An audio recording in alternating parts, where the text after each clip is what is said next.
പരിശുദ്ധ അമ്മയോടൊത്ത് ഈശോയെ നമുക്ക് ആരാധിക്കാം. ആവേ മരിയ പ്രോഗ്രാമിലേക്ക് എല്ലാവർക്കും സ്വാഗതം. വിശുദ്ധ അംബ്രോസ് പറയുന്നു, ദൈവമാതാവ് ഗോവണിയാണ്, സ്വർഗത്തെയും ഭൂമിയെയും കൂട്ടിയിണക്കുന്ന ഗോവണി. ഈ ഗോവണിയിലൂടെ ദൈവം ഭൂമിയിലേക്ക് ഇറങ്ങി വന്നത് പരിശുദ്ധ അമ്മ വഴി മനുഷ്യമക്കൾ സ്വർഗത്തിലേക്ക് കയറിപ്പോകാനാണ്. സ്വർഗീയ താതന്റെ വത്സലപുത്രിയും നിർമ്മലയുമായ പരിശുദ്ധ കന്യകാമറിയത്തെ പുകഴ്ത്തിപ്പാടുന്ന ഈ ഗാനം എഴുതിയത് ഭാഗ്യസ്മരണാർഹനായ അഭിവന്യ കൊർണേലിയസ് പിതാവാണ്. സൗഭാഗ്യപൂർണമായ സ്വർഗത്തിലേക്ക് നമ്മയും കൂട്ടിക്കൊണ്ടുപോകുവാൻ നിർമ്മലയായ പരിശുദ്ധ അമ്മയോട് നമുക്ക് യാചിക്കാം.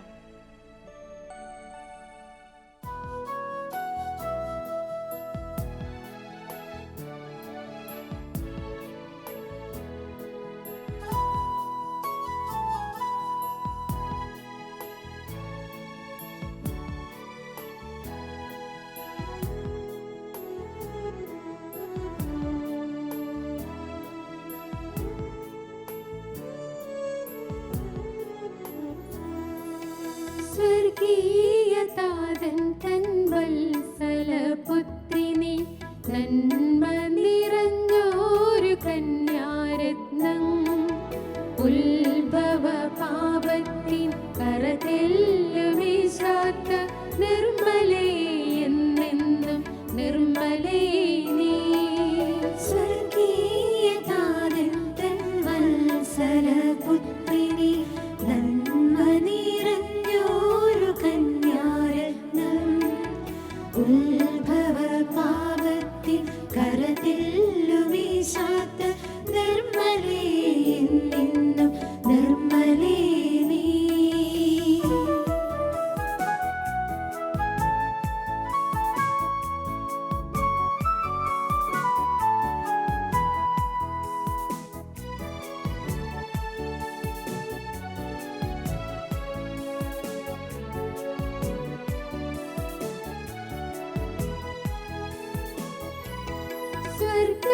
സ്വർഗത്തിലുന്നത വേദിയിൽ വാഴുന്ന കനിവെഴുമമ്മേ കടാക്ഷിക്കണേ.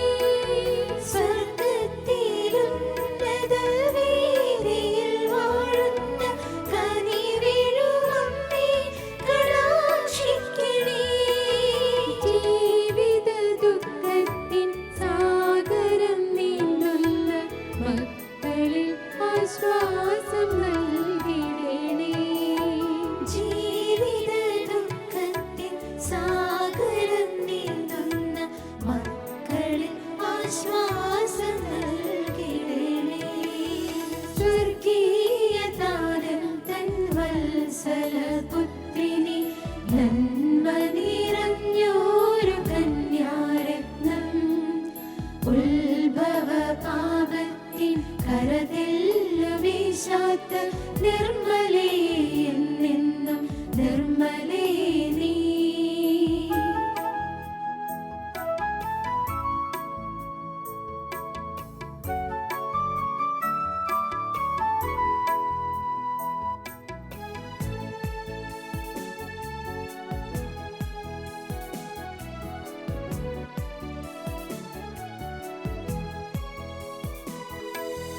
ഈ ലോകവാസം പിടിയുന്ന വേളയിൽ ഞങ്ങൾ തൻ ചാരിണി വീണമമ്മേ. ഈ ലോകവാസം വെടിയുന്ന വേളയിൽ ഞങ്ങൾ തൻ ചാരിണി വീണമമ്മേ. സൗഭാഗ്യപൂർണമാം സ്വർഗത്തിലേക്കു നീ സ്നേഹനാദീതയിച്ചിടണേ. സൗഭാഗ്യപൂർണമാം സ്വർഗത്തിലേക്കു നീ സ്നേഹനാദീതയിച്ചിടണേ. സ്വർഗീയതാതൻ തൻ വത്സലപുത്രിനെ നന്മ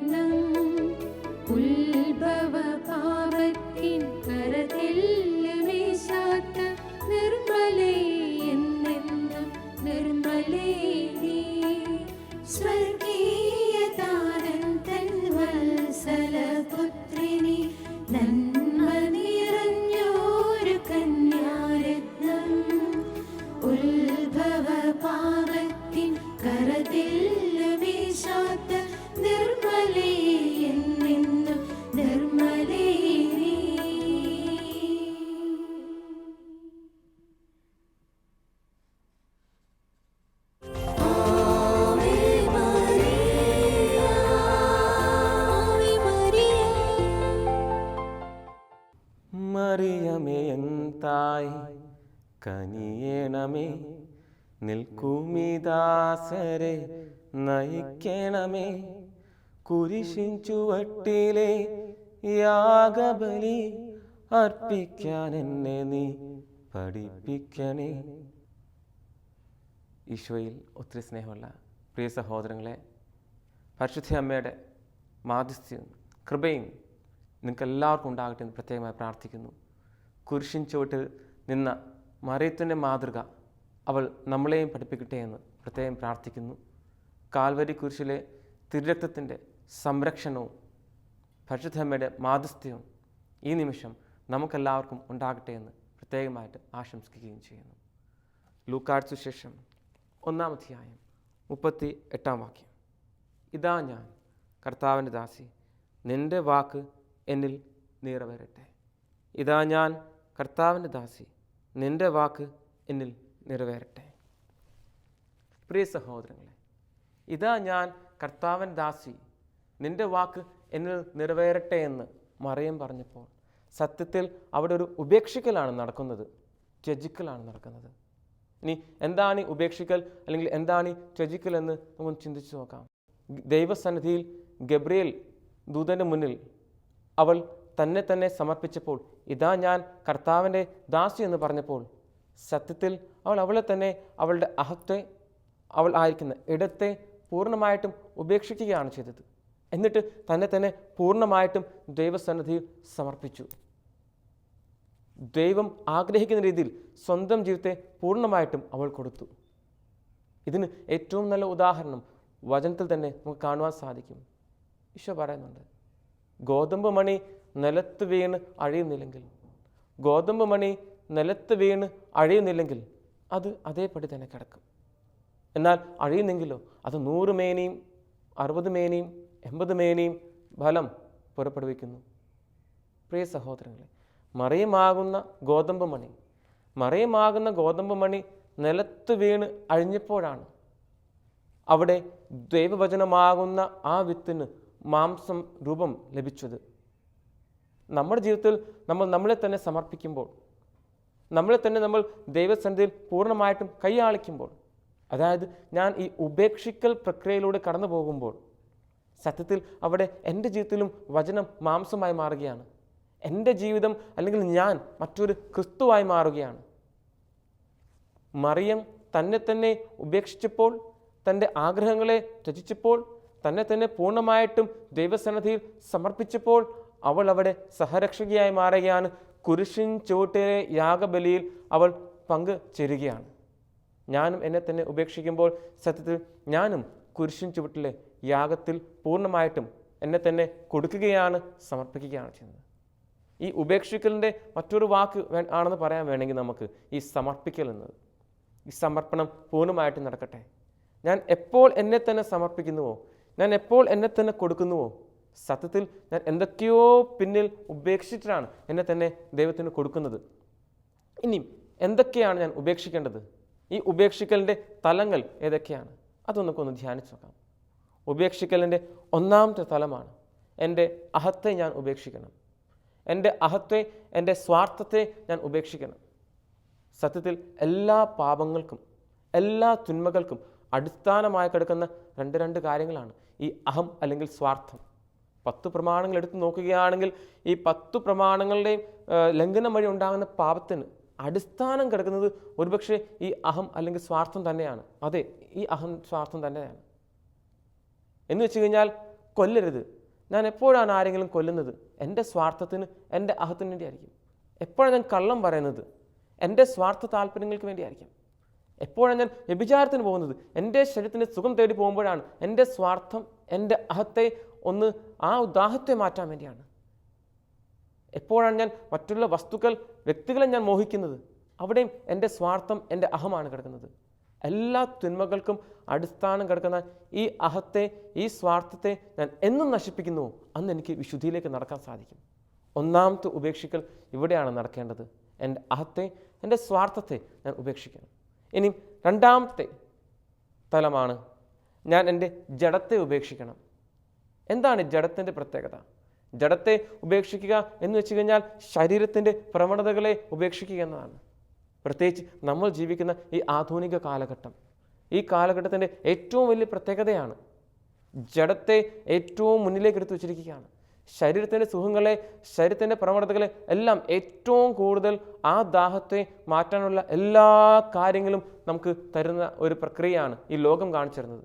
ഏതൊരു പരസ്യം നോക്കിയാലും ഈ ജഡത്തിൻ്റെ സുഖത്തെ മാറ്റുന്ന രീതിയിൽ, ഈ ജഡത്തിൻ്റെ സുഖത്തെ സംതൃപ്തിപ്പെടുത്തുന്ന രീതിയിലുള്ള കാര്യങ്ങൾ നമുക്ക് കാണുവാൻ സാധിക്കുന്നത്. അത് മൊബൈൽ ഫോൺ മുതൽ, ഭക്ഷണം മുതൽ, വസ്ത്രം മുതൽ, ഏതൊരു കാര്യം തന്നെ എടുത്താലും, എൻ്റർടൈൻമെൻറ്റ് ഏത് തലം എടുത്താലും ഈ ജഡത്തിന് സുഖം നൽകുന്ന പ്രക്രിയ കാണാൻ സാധിക്കുന്നത്. ജഡത്തെ ഉപേക്ഷിക്കുക എന്ന് വെച്ച് കഴിഞ്ഞാൽ ഞാൻ എൻ്റെ ശരീരത്തിലെ സുഖങ്ങളെ, ചില തെറ്റായ പ്രവണതകളെ ഉപേക്ഷിക്കുക എന്നാണ്. നോമ്പുകാലം കഴിഞ്ഞു, 50 ദിവസം നോമ്പ് നോക്കി. മുട്ടയും മീനും മത്സ്യവും മാംസവും പാലും മധുരം ഉള്ള കാര്യങ്ങൾ പലതും ഞാൻ ഉപേക്ഷിച്ചു. ഈ 50 ദിവസം കഴിഞ്ഞപ്പോഴത്തേക്ക് ഈ ഉപേക്ഷിക്കലിൻ്റെ പൂർണ്ണതയിലേക്ക് നിനക്ക് വരാൻ സാധിച്ചിട്ടുണ്ടോ? അതായത് ഈ ഉപേക്ഷിക്കൽ വഴി എനിക്ക് ദൈവത്തോട് അടുക്കുവാൻ സാധിച്ചിട്ടുണ്ടോ? മറിയം തന്നെ അവളുടെ ജഡത്തിൻ്റെ പ്രവണതകളെ ഉപേക്ഷിച്ചപ്പോൾ അവളിൽ വചനം മാംസമായി മാറി. ക്രിസ്തു അവിടെ രൂപം കൊണ്ടു. എൻ്റെ ജീവിതത്തിൽ ഈ ഒരു ഉപേക്ഷകൾ അതിൻ്റെ പൂർണ്ണതയിൽ നടക്കട്ടെ. മൂന്നാമത്തെ തലമാണ് ഞാൻ എൻ്റെ സുരക്ഷിതത്വം ഉപേക്ഷിക്കണം. എന്താണ് ഈ സുരക്ഷിതത്വം? നമ്മളെല്ലാവരും ഒരു കംഫോർട്ട് സോൺ ക്രിയേറ്റ് ചെയ്യുന്ന ആൾക്കാരാണ്. നമുക്ക് തന്നെ ഇരിക്കാൻ ചില ഇടങ്ങൾ, ചില സ്ഥലങ്ങൾ കണ്ടെത്തും. അതൊരു പക്ഷേ നമ്മുടെ തന്നെ ഒരു കംഫോർട്ട് സോൺ ക്രിയേറ്റ് ചെയ്യുന്ന ഒരു രീതിയിൽ, ചില കൂട്ടുകെട്ടുകളാകാം, ചില സംസാര രീതികളാകാം, ചില നമ്മുടെ സ്വഭാവത്തിൻ്റെ പ്രത്യേകതകളാകാം. അവിടെ ആയിരിക്കുന്നത് ഏറ്റവും സുഖകരമാണ്. അവിടെ ഉപേക്ഷിക്കാൻ നമുക്ക് ആഗ്രഹമില്ല. ചില സ്വഭാവ പ്രത്യേകതകൾ, ആ സ്വഭാവ പ്രത്യേകതകൾ ഉപേക്ഷിക്കാൻ എനിക്ക് ആഗ്രഹമില്ല. ചില വ്യക്തികളാകാം, ആ വ്യക്തികൾ ഉപേക്ഷിക്കാൻ എനിക്ക് ആഗ്രഹമില്ല. അത് എനിക്ക് സുരക്ഷിതത്വം നൽകുന്നുണ്ട്. ആ സുരക്ഷിതത്വത്തിൽ ഞാനങ്ങ് നിലനിന്ന് തന്നെ പോകുന്നു. പ്രിയമക്കളെ, ഈ 3 കാര്യങ്ങൾ എൻ്റെ ജീവിതത്തിൽ ഞാൻ ഉപേക്ഷിക്കണം. ഒന്നാമത്തെയാണ് എൻ്റെ സ്വാർത്ഥം. രണ്ടാമത്തെയാണ് എൻ്റെ ജഡത്തിൻ്റെ പ്രവണതകൾ. മൂന്നാമത്തെയാണ് എൻ്റെ സുരക്ഷിതത്വം. ഈ സുരക്ഷിതത്വത്തെ പറ്റി പറയുകയാണെങ്കിൽ അബ്രാഹത്തോട് ദൈവം പറഞ്ഞു, നീ നിൻ്റെ മകൻ ഇസ്ഹാക്കിനെ, ഏക മകൻ ഇസ്ഹാക്കിനെ എനിക്കായി ബലി കഴിക്കണം. അബ്രാഹാം മറിച്ചൊരു വാക്ക് പറയുന്നില്ല. അദ്ദേഹം മകനായ ഇസ്ഹാക്കിനെ കൂട്ടിക്കൊണ്ട് മോറിയ മലയിലേക്ക് കയറുകയാണ്.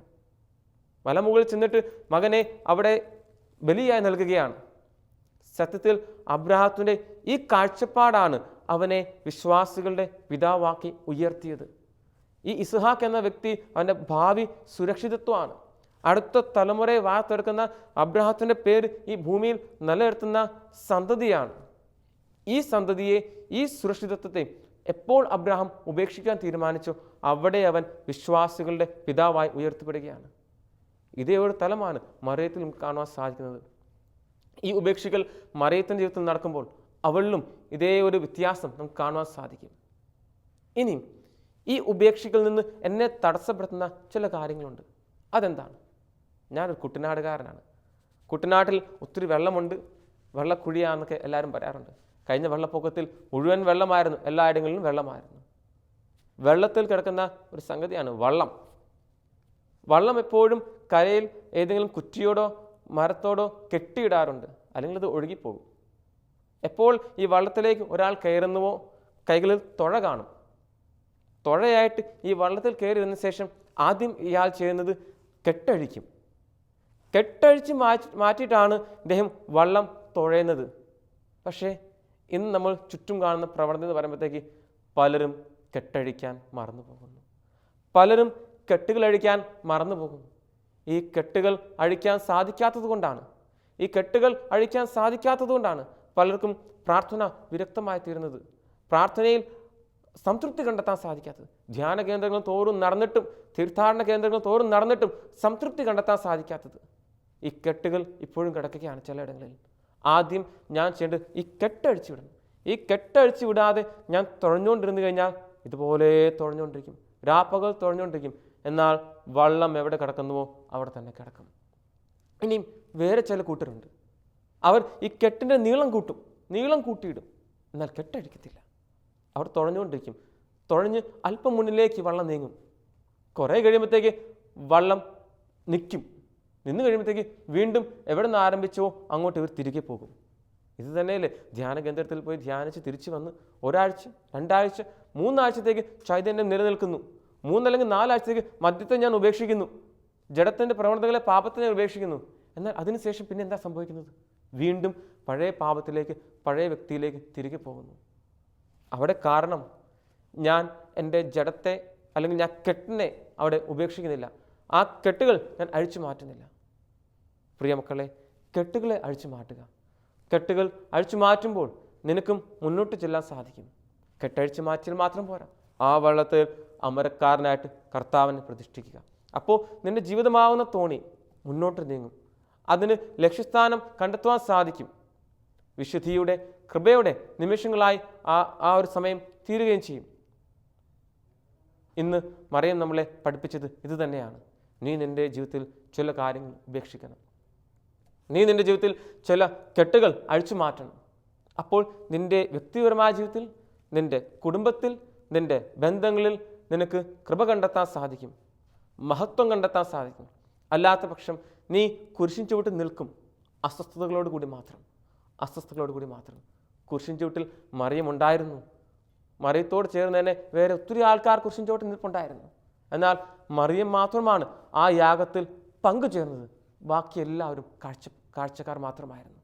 ചിലർ മാറത്തടിച്ച് കടന്നുപോയി, ചിലർ അവനെ വെല്ലുവിളിച്ചു, ചിലരാകട്ടെ കുന്തം കൊണ്ട് അവൻ്റെ വിലാപുറത്ത് കുത്തി, ചിലരാകട്ടെ അവൻ്റെ വസ്ത്രത്തിന് വേണ്ടി നറക്കിട്ടെടുത്തു, വേറെ ചിലരാകട്ടെ അവനെ വെല്ലുവിളിച്ചു, നീ ദേവപുത്രനാണെങ്കിൽ താഴേക്ക് ഇറങ്ങി വാങ്ങുന്നു. എന്നാൽ മറിയം മാത്രമാണ് ആ ബലിയിൽ പൂർണ്ണമായിട്ടും പങ്കുചേർന്നത്.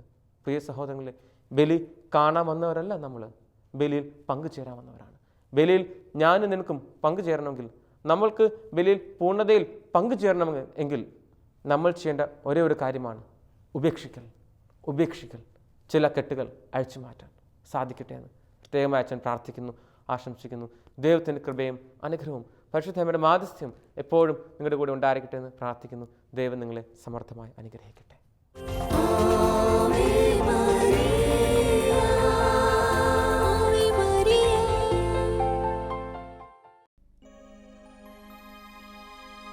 കത്തോലിക്ക സഭയുടെ മതബോധന ഗ്രന്ഥത്തിൽ പറയുന്നു, തൻ്റെ പുത്രന് മാതാവായി ജന്മം നൽകുവാൻ അനാദിയിൽ തന്നെ ദൈവം പരിശുദ്ധ അമ്മയെ സ്വന്തമാക്കി. പരിശുദ്ധ അമ്മ ജന്മപാപക്കറയില്ലാതെ അവൾ ജനിച്ചു. 1854 9-ാം പീസ് മാർപ്പാപ്പ പരിശുദ്ധ അമലോത്ഭവ കന്യക മറിയത്തിൻ്റെ ജനനം സ്ഥിരീകരിക്കുകയും ചെയ്തു. അമലജാതിയായ പരിശുദ്ധ മറിയത്തെ ഷാരോണിലെ ശുഭ്രപുഷ്പമെന്നും പുണ്യപൂർണ്ണ സുരഭി എന്നും കീർത്തിക്കുന്ന ഈ ഗാനം എഴുതിയത് ഷെവലിയാർ പ്രൊഫസർ പ്രീമോസ് പെരിഞ്ചേരിയാണ്. സ്വർഗീയമായിട്ടുള്ള നന്മകളും അനുഗ്രഹങ്ങളും നിറഞ്ഞ പരിശുദ്ധ അമ്മയുടെ ജനനം ലോകരക്ഷയ്ക്ക് അവൾ മഹത്തായ നന്മയും അമ്മയുമായി മാറി. പരിശുദ്ധ അമ്മേ, ദൈവമാതാവേ, ഈ ലോകജനത്തിന് പാപമില്ലാതെ ജീവിക്കുവാൻ ഈ ലോകത്തിലുള്ള എല്ലാ മക്കളെയും അനുഗ്രഹിക്കണമേ.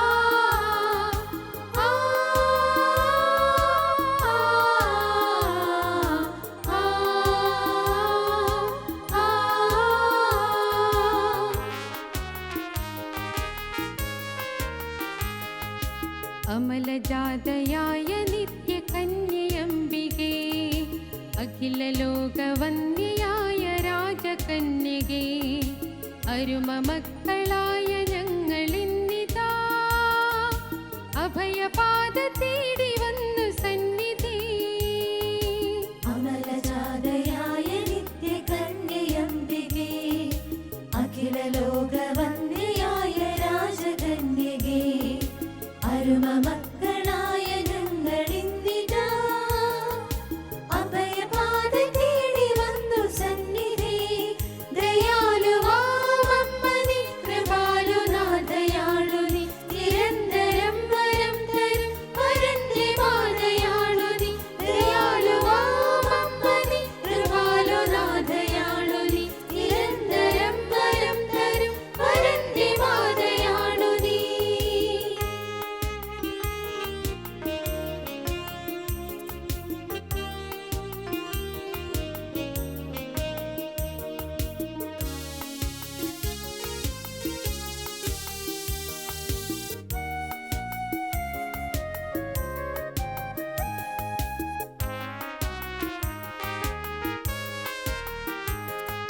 കാറ്റിലാടി നിന്നിടുന്ന ധവള ശോഭയാർന്നിടുന്ന ഷാരോണിലെ ശുഭ്രപുഷ്പമെന്ന പോൽ,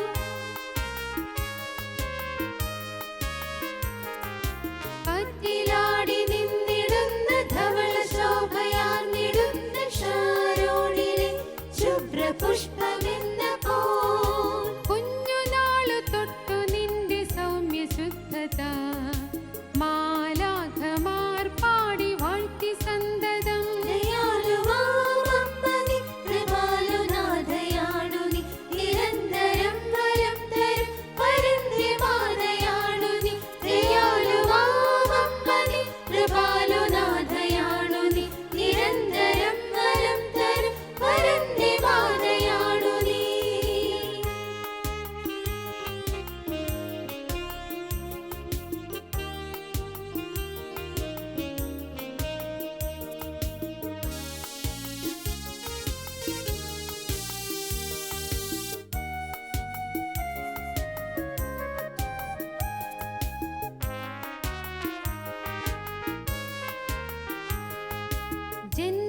ജന്മപാപരഹിതമായ പുണ്യപൂർണ്ണ സുരഭിയായ നസ്രത്തിലെ രാജകന്യയാണു നീ.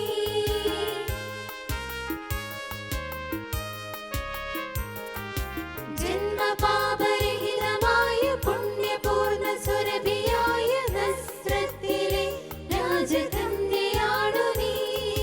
വേദശാസ്ത്രി വൃന്ദമിന്നു വാഴ്ത്തി നിന്നിടും ദിവ്യമാതയായിടുന്ന നിന്റെ മംഗളം. ദയാലുവാമമ്മനി കൃപാലുനാഥയാണു നീ, നിരന്തരം വരം തരും വരന്റെ മാതയാണു നീ.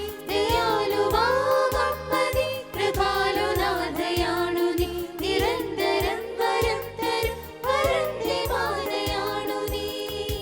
അമലജാതയായ നിത്യകന്യയംബികേ, അഖില ലോകവന്യയായ രാജകന്യകേ, അരുമ മക്കളായ ഞങ്ങളിന്നിതാ അഭയപാദ തേടി വന്നു സന്നിധി. അമലജാതയായ നിത്യകന്യയംബികേ, അഖില ലോകവന്യയായ രാജകന്യകേ, അരുമ മക്കളായ ഞങ്ങളിന്നിതാ അഭയപാദ തേടി വന്നു സന്നിധി.